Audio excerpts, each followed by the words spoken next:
ওই শকুন শেখ হাসিনা বাংলাদেশকে কে ফেলতে চেয়েছিল, বাংলাদেশকে ভারতের হাতে তুলে দিতে চেয়েছিল। সংগ্রামী বন্ধুগণ, সামনে জাতীয় নির্বাচন। এখন বিভিন্ন ইসলামিক দলের কিছু মহিলা দেখবেন এখন বাড়িতে বাড়িতে তালিম শুরু করেছে। এরা কিন্তু গত 15 বছরে এই তালিম করে নাই।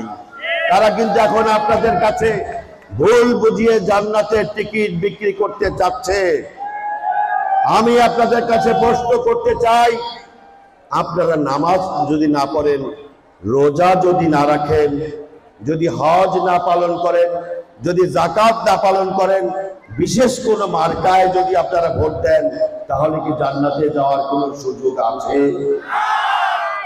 তাহলে এই মিথ্যাচারের জবাব চাই। ডক্টর মোহাম্মদ ইউনূসের নেতৃত্বে এখন যে সরকার ক্ষমতা রয়েছে, তারা কিন্তু অনেক বড় বড় শিক্ষিত, অনেক বড় বড় বুজুর্গের মানুষ আছে, কিন্তু দেশ পরিচালনায় অভিজ্ঞতা নাই। সেই অভিজ্ঞতায় নাই বলেই তারা কিন্তু দেশের আইন শৃঙ্খলা নিয়ন্ত্রণ করতে পারছে না, তারা বাজার দ্রব্যমূল্য নিয়ন্ত্রণ করতে পারছে না। অর্থাৎ শুধু বড় বড় ডিগ্রি, বড় বড় জুব্বা, বড় বড় কথা বললেই দেশ পরিচালনা করা যায় না।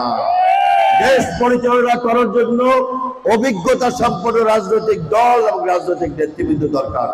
বিএনপি যতবার বাংলাদেশে ক্ষমতায় এসেছে, ততবার এই দেশে গণতন্ত্র এবং মানবিক অধিকার প্রতিষ্ঠিত ছিল।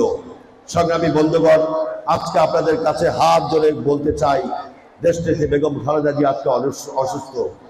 তার যে দেশের প্রতি ত্যাগ রয়েছে, দেশের মানুষের প্রতি যে অবদান রয়েছে, সেই ত্যাগ এবং অবদানকে মূল্যায়ন করার লক্ষ্যে আপনারা আল্লাহর ওয়াস্তে বেগম খালেদা জিয়ার দিকে তাকিয়ে আগামী দিনের নির্বাচনে ধানের শীষের পক্ষ থেকে বেগম খালেদা জিয়া এবং তারেক রহমান যাকেই আমাদের এই এলাকায় মনোনয়ন দেবেন, আপনারা সকলে মিলে ধানের শীষের পক্ষে ঘরে ঘরে গণজাগরণ গড়ে তুলবেন। কারণ দেশ পরিচালনায় কোনো দিন অভিজ্ঞ মানুষের কোনো বিকল্প নাই। আপনাদের হাতে 31 দফার একটি কাগজ রয়েছে।